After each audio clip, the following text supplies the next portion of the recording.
गोंयांत बेकायदेशीर रेंव काडपाच्यो घडणुको वाडत आसात.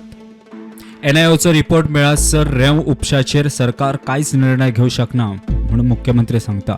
प्रकरण खंय कोर्टान. सँड एक्सट्रॅक्शन इश्यू जो आहा पळय न्ही, आमचो मायन्स डिपार्टमेंट हँडल करता. आमी लायसन्स दिवतले, आमचे कडेन रिपोर्ट आयल्या उपरांत आमी लायसन्स दितले. एट प्रेजेंट म्हणजे गोंयच्यो गाडयो भायर वचून हाडटाले तेंच्यांनी थंय बॅन केलां. हांच्या म्हणणें आहा तांच्यो गाडयो मागीर ना, कित्याक हो तेंच्या मदलो इश्यू आसा.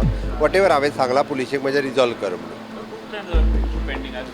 सँड पळय हो हायकोर्टा कडेन मॅटर आसल्या कारणान आनी ताका सगळो NIOन स्टडी करून दिवपाक जाय. आतां पर्यंत फक्त शापोरा रिवराचो एक जाला, आनिकूय बी थोडो टायम वयतलो. NIOचे रिपोर्ट जो पर्यंत मेळना तो पर्यंत ताका लिगलायज येवपाक शकना. लोकसभेच्या फाटभुंयेर अंदूचे बजेट बेगीन जावं येता म्हणून अदमास.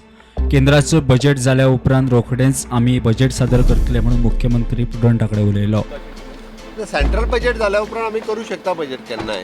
ती सेंट्रल बजेट जायना फुडें करतलो. कोड ऑफ कंडक्ट आमकां बाकीचे सेंट्रल कोड ऑफ कंडक्ट येतलो तो मागीर येतलो, पण ताच्या पयलीं बजेट जातलें. फिल्म सिटी खातीर जागो संपादन करपाची प्रक्रिया सुरू केल्या. प्रोजेक्ट उबारपाक कन्सल्टंटाची नेमणूक करता म्हणून मुख्यमंत्र्याची माहिती. फिल्म सिटी आमी जे आतां करपाक घेतला पळय न्ही, तेजें लँड एक्विजिशन आनी हें सुरवात केलां. So that according to that आमी लँड एक्विजिशनचो प्रोसेस सुरवात जाला. कोमुदती कडल्यान लँड एक्विजिशन घेता. आमी कन्सल्टंट अपॉयंट करता प्रोजेक्ट तयार करपाक. कोणी अजून कोण येतलो फिल्म सिटी करूंक हें आमकां खबर ना. कन्सल्टंट ते पळोवन डिसायड करता. प्रुडंटा खातीर चेतन गवस.